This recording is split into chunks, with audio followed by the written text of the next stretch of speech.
ನಮಸ್ಕಾರ. ಎಲ್ಲರಿಗೂ ಭುವಿ ಎಜುಕೇಟ್ಗೆ ಸ್ವಾಗತ. ಈಗಾಗಲೇ ನಾವು 3 ಖಂಡಗಳ ಬಗ್ಗೆ ನೋಡಿದ್ವಿ. ಪ್ರಪಂಚದ ಅತಿ ದೊಡ್ಡ ಖಂಡವಾಗಿರ್ತಕ್ಕಂತಹ ಏಷ್ಯಾ ಖಂಡ, 2ನೆಯ ದೊಡ್ಡ ಖಂಡ ಆಫ್ರಿಕಾ ಖಂಡ ಮತ್ತು 3ನೆಯ ದೊಡ್ಡ ಖಂಡ ಉತ್ತರ ಅಮೆರಿಕಾ ಖಂಡ. ಇವತ್ತಿನ ಕ್ಲಾಸಲ್ಲಿ ಪ್ರಪಂಚದ 4ನೆಯ ದೊಡ್ಡ ಖಂಡವಾಗಿರ್ತಕ್ಕಂತಹ ದಕ್ಷಿಣ ಅಮೆರಿಕಾ ಖಂಡದ ಬಗ್ಗೆ ನೋಡ್ತಾ ಹೋಗೋಣ. ಆದರೆ ಅದಕ್ಕೂ ಮುನ್ನ ನೀವಿನ್ನು ನಮ್ಮ ಚಾನಲ್ನ ಸಬ್ಸ್ಕ್ರೈಬ್ ಮಾಡಿಲ್ಲ ಅಂದರೆ ಈ ಕೂಡಲೇ ನಮ್ಮ ಚಾನಲ್ನ ಸಬ್ಸ್ಕ್ರೈಬ್ ಮಾಡಿ ಮತ್ತು ಬೆಲ್ ಬಟನ್ನ ಕ್ಲಿಕ್ ಮಾಡಿ. ದಕ್ಷಿಣ ಅಮೆರಿಕಾ ಖಂಡ. ದಕ್ಷಿಣ ಅಮೆರಿಕವು ಪ್ರಪಂಚದ 4ನೆಯ ದೊಡ್ಡ ಭೂಖಂಡವಾಗಿದೆ. ಈ ಖಂಡದಲ್ಲಿ ಒಟ್ಟು 13 ದೇಶಗಳು ಕಂಡುಬರುತ್ತವೆ. ದಕ್ಷಿಣ ಅಮೆರಿಕವನ್ನು ವಿವಿಧ ಹೆಸರುಗಳಿಂದ ಕರೆಯಲಾಗುತ್ತದೆ. ಭೂಮಿಯ ಶ್ವಾಸಕೋಶ, ಆಂಡಿಸ್ ನಾಡು, ಪಕ್ಷಿಗಳ ಖಂಡ ಮತ್ತು ಹುಲ್ಲುಗಾವಲುಗಳ ಖಂಡ ಎಂದು ಕರೆಯಲಾಗುತ್ತದೆ. ಈ ಖಂಡವು ಆಂಡಿಸ್ ಪರ್ವತ ಮತ್ತು ಅಮೆಜಾನ್ ನದಿ ವ್ಯವಸ್ಥೆಯುಳ್ಳ ವಿಶೇಷವಾಗಿರ್ತಕ್ಕಂತಹ ಭೂಭಾಗವಾಗಿದೆ. ಇನ್ನು ಈ ಖಂಡದ ಭೌಗೋಳಿಕ ಸನ್ನಿವೇಶವನ್ನು ನೋಡೋದಾದರೆ, ದಕ್ಷಿಣ ಅಮೆರಿಕ ಖಂಡವು ಬಹುಭಾಗವು ದಕ್ಷಿಣಾರ್ಧಗೋಳದಲ್ಲಿದ್ದು ಸ್ವಲ್ಪ ಭಾಗ ಮಾತ್ರ ಉತ್ತರಾರ್ಧಗೋಳದಲ್ಲಿದೆ. ಈ ಖಂಡದ ಮೇಲೆ ಭೂಮಧ್ಯ ರೇಖೆಯಾಗಿರ್ತಕ್ಕಂತಹ ಸಮಭಾಜಕ ವೃತ್ತ ಮತ್ತು ಮಕರ ಸಂಕ್ರಾಂತಿ ರೇಖೆ ಹಾದು ಹೋಗ್ತಕ್ಕಂಥದ್ದನ್ನು ನೋಡ್ತೀವಿ. ಈ ಖಂಡದ ಉತ್ತರದಲ್ಲಿ ಅಗಲವಾಗಿಯೂ ಮತ್ತು ದಕ್ಷಿಣದ ಕಡೆಗೆ ಹೋದಂತೆ ಕಿರಿದಾಗಿದ್ದು ತ್ರಿಕೋನಾಕಾರದಲ್ಲಿ ಕಂಡುಬರ್ತಕ್ಕಂಥ ಖಂಡವಾಗಿದೆ. ಈ ಖಂಡವು 12 ಡಿಗ್ರಿ ಉತ್ತರ ಅಕ್ಷಾಂಶದಿಂದ 56 ಡಿಗ್ರಿ ದಕ್ಷಿಣ ಅಕ್ಷಾಂಶದವರೆಗೂ ಮತ್ತು 35 ಡಿಗ್ರಿ ಪೂರ್ವ ರೇಖಾಂಶದಿಂದ 81 ಡಿಗ್ರಿ ಪಶ್ಚಿಮ ರೇಖಾಂಶಗಳ ಮಧ್ಯೆ ನೆಲೆಸಿರ್ತಕ್ಕಂಥ ಖಂಡವಾಗಿದೆ. ಇನ್ನು ದಕ್ಷಿಣ ಅಮೆರಿಕವನ್ನು ಉತ್ತರ ಭಾಗವನ್ನು ಹೊರತುಪಡಿಸಿದರೆ ಉಳಿದೆಲ್ಲ ದಿಕ್ಕುಗಳು ಜಲಭಾಗಗಳಿಂದ ಆವೃತವಾಗಿರ್ತಕ್ಕಂಥದ್ದು. ಈ ಖಂಡದ ಉತ್ತರದಲ್ಲಿ ಪನಾಮ್ ಕಾಲುವೆ ಮತ್ತು ಕೆರಿಬಿಯನ್ ಸಮುದ್ರ ಕಂಡುಬರ್ತಕ್ಕಂಥದ್ದು. ಈ ಪನಾಮ್ ಕಾಲುವೆ ಉತ್ತರ ಅಮೆರಿಕ ಮತ್ತು ದಕ್ಷಿಣ ಅಮೆರಿಕವನ್ನು ಪ್ರತ್ಯೇಕಿಸ್ತಕ್ಕಂಥದ್ದು. ದಕ್ಷಿಣ ಅಮೆರಿಕದ ಪೂರ್ವ ಮತ್ತು ಈಶಾನ್ಯ ಭಾಗದಲ್ಲಿ ಅಟ್ಲಾಂಟಿಕ್ ಸಾಗರ, ಪಶ್ಚಿಮದಲ್ಲಿ ಪೆಸಿಫಿಕ್ ಮಹಾಸಾಗರ ಮತ್ತು ದಕ್ಷಿಣದಲ್ಲಿ ಅಂಟಾರ್ಕ್ಟಿಕ್ ಸಾಗರ ಕಂಡುಬರ್ತಕ್ಕಂಥದ್ದನ್ನು ನೋಡ್ತೀವಿ. ಇದಿಷ್ಟು ದಕ್ಷಿಣ ಅಮೆರಿಕದ ಭೌಗೋಳಿಕ ಸನ್ನಿವೇಶ. ಇನ್ನು ಈ ಖಂಡದ ವಿಸ್ತೀರ್ಣವನ್ನು ನೋಡೋದಾದರೆ, ದಕ್ಷಿಣ ಅಮೆರಿಕದ ಒಟ್ಟು ಭೂಭಾಗವು ಸುಮಾರು 177.1 ಲಕ್ಷ ಚದರ ಕಿಲೋಮೀಟರ್ಗಳಷ್ಟು ಇದೆ. ಇದು ಭಾರತಕ್ಕಿಂತಲೂ 3.5 ಪಟ್ಟು ದೊಡ್ಡದಾಗಿರ್ತಕ್ಕಂಥದ್ದು. ಈ ಖಂಡದಲ್ಲಿ ಒಟ್ಟು 13 ರಾಷ್ಟ್ರಗಳು ಅಥವಾ ದೇಶಗಳು ಕಂಡುಬರ್ತಕ್ಕಂಥದ್ದನ್ನು ನೋಡ್ತೀವಿ. ಆ 13 ದೇಶಗಳನ್ನು ನೋಡೋದಾದರೆ, French Guiana, Suriname, Guyana, Venezuela, Colombia, Ecuador, Peru, Bolivia, Chile, Argentina, Paraguay, Uruguay ಮತ್ತು ಬ್ರೆಜಿಲ್. ಈ 13 ದೇಶಗಳು ದಕ್ಷಿಣ ಅಮೆರಿಕದಲ್ಲಿ ಕಂಡುಬರ್ತಕ್ಕಂಥದ್ದು. ದಕ್ಷಿಣ ಅಮೆರಿಕದ ಅತಿ ದೊಡ್ಡ ರಾಷ್ಟ್ರ ಅಥವಾ ದೇಶ ಬ್ರೆಜಿಲ್, ಅತಿ ಚಿಕ್ಕ ರಾಷ್ಟ್ರ ಫ್ರೆಂಚ್ ಗಯಾನಾ. ದಕ್ಷಿಣ ಅಮೆರಿಕದಲ್ಲಿರ್ತಕ್ಕಂತಹ ಬೊಲಿವಿಯಾ ಮತ್ತು ಪೆರುಗ್ವೆ ಈ 2 ದೇಶಗಳನ್ನು ಹೊರತುಪಡಿಸಿ ದಕ್ಷಿಣ ಅಮೆರಿಕದ ಉಳಿದೆಲ್ಲ ದೇಶಗಳು ಸಮುದ್ರ ತೀರವನ್ನು ಹೊಂದಿರತಕ್ಕಂಥದ್ದು. ಇನ್ನು ಈ ಭಾಗದಲ್ಲಿ ಕಂಡುಬರ್ತಕ್ಕಂತಹ ಚಿಲಿ ದೇಶವು ನೀಳವಾದ ರಾಷ್ಟ್ರವಾಗಿದೆ. ಇದಿಷ್ಟು ದಕ್ಷಿಣ ಅಮೆರಿಕದ ವಿಸ್ತೀರ್ಣವನ್ನು ನೋಡಿದ್ವಿ. ಇನ್ನು ಈ ಖಂಡದಲ್ಲಿ ಕಂಡುಬರ್ತಕ್ಕಂತಹ ಪ್ರಮುಖ ನದಿಗಳು ಮತ್ತು ಸರೋವರಗಳು. ಮೊದಲನೆಯ ಪ್ರಮುಖ ನದಿ ಅಮೆಜಾನ್ ನದಿ. ಅಮೆಜಾನ್ ನದಿ ಪೆರು ದೇಶದ ಆಂಡಿಸ್ ಪರ್ವತಗಳಲ್ಲಿ ಉಗಮವಾಗ್ತಕ್ಕಂಥ ನದಿಯಾಗಿದೆ. ಈ ಅಮೆಜಾನ್ ನದಿ ಆಂಡಿಸ್ ಪರ್ವತಗಳಲ್ಲಿ ಉಗಮವಾಗಿ ಪೆರು ದೇಶದಲ್ಲಿ ಹರಿದು ಅದಾದ್ಮೇಲೆ ಬ್ರೆಜಿಲನ್ನು ತಲುಪುತ್ತೆ. ಬ್ರೆಜಿಲ್ ದೇಶದುದ್ದಕ್ಕೂ ಹರಿದು ಮುಂದೆ ಸಮುದ್ರ ಸೇರುವಾಗ ಒಂದು ನದಿ ದ್ವೀಪವನ್ನು ಸೃಷ್ಟಿ ಮಾಡುತ್ತೆ. ಆ ನದಿ ದ್ವೀಪ ಮರಾಜೋ ನದಿ ದ್ವೀಪ. ಅಲ್ಲಿಂದ ನದಿ ಮುಂದೆ ಹೋಗಿ ಸಮುದ್ರವನ್ನು ಸೇರ್ತಕ್ಕಂಥದ್ದು. ಇನ್ನೊಂದು ಪ್ರಮುಖ ನದಿ ಒರಿನೊಕೊ ನದಿ. ಈ ಒರಿನೊಕೊ ನದಿ ವೆನಿಜುವೆಲಾ ದೇಶದಲ್ಲಿ ಹರಿತಕ್ಕಂಥ ನದಿಯಾಗಿದೆ. ಈ ನದಿಗೆ ಒಂದು ಉಪನದಿ ಇದೆ, ಅದು ಚುರುನ್ ಉಪನದಿ. ಈ ಚುರುನ್ ನದಿ ಒಂದು ಜಲಪಾತವನ್ನು ಸೃಷ್ಟಿ ಮಾಡುತ್ತೆ. ಆ ಜಲಪಾತ ಏಂಜಲ್ ಜಲಪಾತ. ಇನ್ನು ಈ ಭಾಗದಲ್ಲಿ ಕಂಡುಬರ್ತಕ್ಕಂತಹ ಸರೋವರ ಟಿಟಿಕಾಕ ಸರೋವರ. ಈ ಟಿಟಿಕಾಕ ಸರೋವರ ಪೆರು ಮತ್ತು ಬೊಲಿವಿಯಾ ದೇಶದ ಗಡಿಯಲ್ಲಿ ಕಂಡುಬರ್ತಕ್ಕಂಥದ್ದಾಗಿದೆ. ಇನ್ನು ಈ ಭಾಗದಲ್ಲಿ ಕಂಡುಬರ್ತಕ್ಕಂತಹ ಪ್ರಮುಖ ನದಿ ಪರಾನಾ ನದಿ. ಈ ಪರಾನಾ ನದಿ ಬ್ರೆಜಿಲ್, ಪೆರುಗ್ವೆ ಮತ್ತು ಅರ್ಜೆಂಟೈನಾದ ಮೂಲಕ ಹರಿತಕ್ಕಂಥ ನದಿಯಾಗಿದೆ.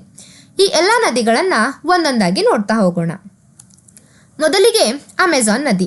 ಅಮೆಜಾನ್ ನದಿಯು ಆಂಡಿಸ್ ಪರ್ವತದಲ್ಲಿ ಉಗಮವಾಗ್ತಕ್ಕಂತಹ ದಕ್ಷಿಣ ಅಮೆರಿಕದ ಅತಿ ಉದ್ದವಾಗಿರ್ತಕ್ಕಂತಹ ನದಿಯಾಗಿದೆ. ಹಾಗೆಯೇ ಪ್ರಪಂಚದ ಅತಿ ದೊಡ್ಡ ನದಿ ಕೂಡ ಹೌದು. ಈ ನದಿಯು ಬ್ರೆಜಿಲ್ ದೇಶದಲ್ಲಿ ಹರಿತಕ್ಕಂಥದ್ದು. ಈ ನದಿಗೆ 1000ಕ್ಕೂ ಹೆಚ್ಚು ಉಪನದಿಗಳು ಕಂಡುಬರ್ತಕ್ಕಂಥದ್ದು. ಈ ನದಿಯಲ್ಲಿ ಅನಕೊಂಡ ಮತ್ತು ಪಿರಾನ್ ಅಂತಕ್ಕಂತಹ ಜೀವಿಗಳು ವಾಸಿಸ್ತಕ್ಕಂಥದ್ದನ್ನು ನೋಡ್ತೀವಿ. ಇನ್ನು ಈ ನದಿ ಸೃಷ್ಟಿ ಮಾಡ್ತಕ್ಕಂತಹ ನದಿ ದ್ವೀಪ ಮರಾಜೋ ನದಿ ದ್ವೀಪ. ಇದು ಅಮೆಜಾನ್ ನದಿ ಬಗ್ಗೆ ನೋಡಿದ್ವಿ. ಇನ್ನು ಒರಿನಕೋ ನದಿ. ಈ ಒರಿನಕೋ ನದಿ ವೆನಿಜುವೆಲಾ ದೇಶದಲ್ಲಿ ಹರಿತಕ್ಕಂತಹ ನದಿಯಾಗಿದೆ. ಈ ನದಿಗಿರ್ತಕ್ಕಂತಹ ಉಪನದಿ ಚುರುನ್ ನದಿ. ಈ ಚುರುನ್ ನದಿಯೇ ಸೃಷ್ಟಿ ಮಾಡ್ತಕ್ಕಂತಹ ಜಲಪಾತ ಏಂಜಲ್ ಜಲಪಾತ. ಇದು ವಿಶ್ವದ ಅತ್ಯಂತ ಎತ್ತರವಾಗಿರ್ತಕ್ಕಂತಹ ಜಲಪಾತವಾಗಿದೆ. ಇದರ ಎತ್ತರ 974 ಮೀಟರ್ ಆಗಿದೆ. ಈ ಜಲಪಾತವು ವೆನಿಜುವೆಲಾ ರಾಷ್ಟ್ರದಲ್ಲಿ ಕಂಡುಬರ್ತಕ್ಕಂಥದ್ದನ್ನು ನೋಡ್ತೀವಿ. ಇದಿಷ್ಟು ಒರಿನಕೋ ನದಿ ಬಗ್ಗೆ ನೋಡಿದ್ವಿ. ಇನ್ನೊಂದು ಪ್ರಮುಖ ನದಿ ಪರಾನಾ ನದಿ. ಈ ಪರಾನಾ ನದಿ ದಕ್ಷಿಣ ಅಮೆರಿಕದ 2ನೆಯ ದೊಡ್ಡ ನದಿಯಾಗಿದೆ. ಈ ನದಿಯು ಬ್ರೆಜಿಲ್, ಪೆರುಗ್ವೆ ಮತ್ತು ಅರ್ಜೆಂಟೈನಾ ದೇಶದ ಮೂಲಕ ಹರಿತಕ್ಕಂಥ ನದಿಯಾಗಿದೆ. ಈ ನದಿಗೆ ಒಂದು ಜಲಾಶಯವನ್ನು ನಿರ್ಮಿಸಲಾಗಿದೆ. ಆ ಜಲಾಶಯ ಇತೈಪು ಜಲಾಶಯ. ಈ ಇತೈಪು ಜಲಾಶಯ ಪ್ರಪಂಚದ 2ನೆಯ ದೊಡ್ಡ ಜಲಾಶಯವಾಗಿದೆ. ಇಲ್ಲಿ ಹೈಡ್ರೋ ಪವರ್ ಸ್ಟೇಷನ್ ಕಂಡುಬರ್ತಕ್ಕಂಥದ್ದನ್ನು ಕೂಡ ನೋಡ್ತೀವಿ. ಇನ್ನು ಈ ಜಲಾಶಯವು ಬ್ರೆಜಿಲ್ ಮತ್ತು ಪೆರುಗ್ವೆ ದೇಶಗಳ ಗಡಿಯಲ್ಲಿ ಕಂಡುಬರ್ತಕ್ಕಂಥ ಜಲಾಶಯವಾಗಿದೆ. ಇದಿಷ್ಟು ಪರಾನಾ ನದಿ ಬಗ್ಗೆ ನೋಡುತ್ತವೆ. ಇನ್ನು ಪ್ರಮುಖವಾಗಿರ್ತಕ್ಕಂತಹ ಸರೋವರ ಟಿಟಿಕಾಕಾ ಸರೋವರ. ಈ ಸರೋವರವು ಪೆರು ಮತ್ತು ಬೊಲಿವಿಯಾ ದೇಶದ ಗಡಿಯಲ್ಲಿ ಕಂಡುಬರ್ತಕ್ಕಂಥ ಸರೋವರವಾಗಿದೆ. ಈ ಸರೋವರವು ಪ್ರಪಂಚದಲ್ಲಿ ಎತ್ತರದಲ್ಲಿರ್ತಕ್ಕಂಥ ಸರೋವರವಾಗಿದೆ. ಅದೇ ರೀತಿ ದಕ್ಷಿಣ ಅಮೆರಿಕದ ನೌಕಾಯಾನಕ್ಕೂ ಸಹಕಾರಿಯಾಗಿರ್ತಕ್ಕಂತಹ ಸರೋವರವಾಗಿದೆ. ಇನ್ನು ದಕ್ಷಿಣ ಅಮೆರಿಕದಲ್ಲಿ ಕಂಡುಬರ್ತಕ್ಕಂತಹ ಇನ್ನಿತರ ಪ್ರಮುಖ ಸರೋವರಗಳನ್ನು ನೋಡೋದಾದರೆ ಜುನಿನ್ ಸರೋವರ, ಪೆರು ದೇಶದಲ್ಲಿ ಕಂಡುಬರ್ತಕ್ಕಂತಹ ಪರಕೋಚ್ ಸರೋವರ ಮತ್ತು ಬೊಲಿವಿಯಾ ದೇಶದಲ್ಲಿ ಕಂಡುಬರ್ತಕ್ಕಂತಹ ಪೂಪಾ ಸರೋವರ. ಇದಿಷ್ಟು ದಕ್ಷಿಣ ಅಮೆರಿಕದಲ್ಲಿ ಕಂಡುಬರ್ತಕ್ಕಂತಹ ಪ್ರಮುಖ ನದಿಗಳು ಮತ್ತು ಸರೋವರಗಳನ್ನು ನೋಡಿದ್ವಿ. ಇನ್ನು ದಕ್ಷಿಣ ಅಮೆರಿಕದ ಮೇಲ್ಮೆ ಲಕ್ಷಣ. ಮೊದಲಿಗೆ ಆಂಡಿಸ್ ಪರ್ವತಗಳು. ಈ ಆಂಡಿಸ್ ಪರ್ವತಗಳು ಪೆಸಿಫಿಕ್ ಸಾಗರದ ಕರಾವಳಿ ತೀರದುದ್ದಕ್ಕೂ. ಪೆಸಿಫಿಕ್ ಸಾಗರ ಕಂಡುಬರ್ತಕ್ಕಂಥದ್ದು ಈ ಭಾಗದಲ್ಲಿ. ಈ ಪೆಸಿಫಿಕ್ ಸಾಗರದ ಕರಾವಳಿ ತೀರದುದ್ದಕ್ಕೂ ಸುಮಾರು 6440 ಕಿಲೋಮೀಟರ್ಗಳಷ್ಟು ದೂರ ಹಬ್ಬಿರ್ತಕ್ಕಂಥವು. ಈ ಆಂಡಿಸ್ ಪರ್ವತಗಳು ಪ್ರಪಂಚದ ಅತ್ಯಂತ ಉದ್ದವಾಗಿರ್ತಕ್ಕಂಥ ಪರ್ವತ ಸರಣಿಯಾಗಿದೆ. ಇವು ಉತ್ತರದಲ್ಲಿ ವೆನಿಜುವೆಲಾಯಿಂದ ಹಿಡಿದು ಚಿಲಿಯ ದಕ್ಷಿಣ ತುದಿಯವರೆಗೂ ಹಬ್ಬಿರ್ತಕ್ಕಂಥದ್ದನ್ನು ನೋಡ್ತೀವಿ.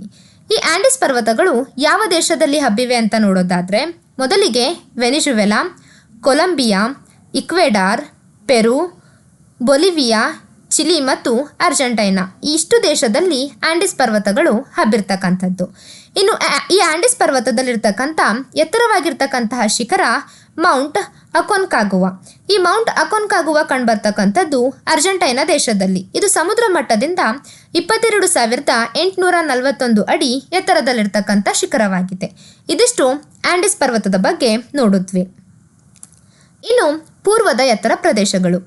ಈ ಪೂರ್ವದ ಎತ್ತರ ಪ್ರದೇಶದಲ್ಲಿ 2 ವಿಭಿನ್ನ ಉನ್ನತ ಪ್ರದೇಶಗಳನ್ನು ಒಳಗೊಂಡಿರ್ತಕ್ಕಂಥದ್ದು. ಒಂದು ಉತ್ತರದಲ್ಲಿರ್ತಕ್ಕಂತಹ ಗಯಾನ್ ಉನ್ನತ ಪ್ರದೇಶಗಳು, ದಕ್ಷಿಣದಲ್ಲಿರ್ತಕ್ಕಂತಹ ಬ್ರೆಜಿಲ್ ಉನ್ನತ ಪ್ರದೇಶಗಳು. ಇವುಗಳು ಭಾರತದ ದಕ್ಷಿಣ ಪ್ರಸ್ಥಭೂಮಿಯಂತೆ ಹಳೆಯದಾಗಿರ್ತಕ್ಕಂಥದ್ದು, ಹಾಗೆಯೇ ಶಿಲೆಗಳಿಂದ ರಚಿಸಲ್ಪಟ್ಟಿರ್ತಕ್ಕಂಥದ್ದು. ಇದಿಷ್ಟು ಪೂರ್ವದ ಎತ್ತರ ಪ್ರದೇಶಗಳನ್ನು ನೋಡಿದ್ವಿ. ಇನ್ನು ಪಶ್ಚಿಮದ ಕರಾವಳಿ ಮೈದಾನಗಳು.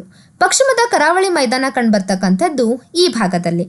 ಇವುಗಳು ಕಿರಿದಾದ ಮೈದಾನಗಳಾಗಿದ್ದು ಪೆಸಿಫಿಕ್ ಮಹಾಸಾಗರ ಮತ್ತು ಆಂಡಿಸ್ ಪರ್ವತ ಶ್ರೇಣಿಗಳ ಮಧ್ಯೆ ಕಂಡುಬರ್ತಕ್ಕಂಥದ್ದಾಗಿದೆ. ಪಶ್ಚಿಮ ಕರಾವಳಿ ತೀರವು ಬಹುತೇಕ ಒಡೆದ ತೀರದಂತಿದೆ, ಏಕೆಂದರೆ ಕರಾವಳಿಯಿಂದ ಆಂಡಿಸ್ ಪರ್ವತಗಳು ಕಡಿದಾಗಿ ಮೇಲಕ್ಕೆತ್ತಲ್ಪಟ್ಟಿದೆ. ಕೇಂದ್ರೀಯ ಚಿಲಿ ಮತ್ತು ಕೊಲಂಬಿಯಾಗಳ ಪಶ್ಚಿಮ ಕರಾವಳಿ ತೀರದುದ್ದಕ್ಕೂ ಕಿರಿದಾದ ಕರಾವಳಿ ಮೈದಾನಗಳು ಕಾಣಬಹುದು. ಹಲವಾರು ದೊಡ್ಡ ನಗರಗಳು ಕರಾವಳಿ ಮೈದಾನದಲ್ಲಿ ನೆಲೆಗೊಂಡಿರ್ತಕ್ಕಂಥದ್ದನ್ನು ನೋಡ್ತೀವಿ. ಹಾಗೆಯೇ ಕರಾವಳಿಯ ದಕ್ಷಿಣ ಭಾಗದಲ್ಲಿ ಹಾಗೂ ಇತರ ಕಡೆಗಳಲ್ಲಿ ಹಲವು ದ್ವೀಪಗಳು ಕೂಡ ಕಂಡುಬರ್ತಕ್ಕಂಥದ್ದನ್ನು ನೋಡ್ತೀವಿ.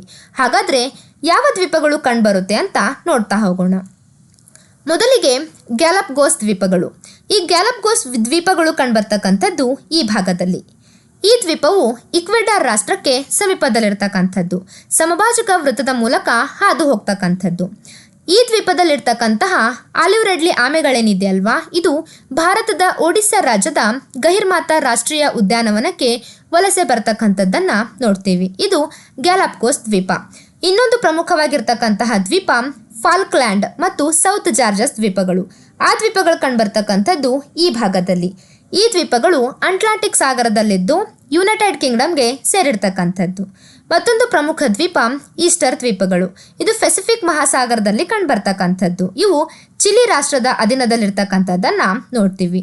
ಇದಿಷ್ಟು ದಕ್ಷಿಣ ಅಮೆರಿಕದಲ್ಲಿ ಕಂಡುಬರ್ತಕ್ಕಂತಹ ಪ್ರಮುಖ ದ್ವೀಪಗಳು.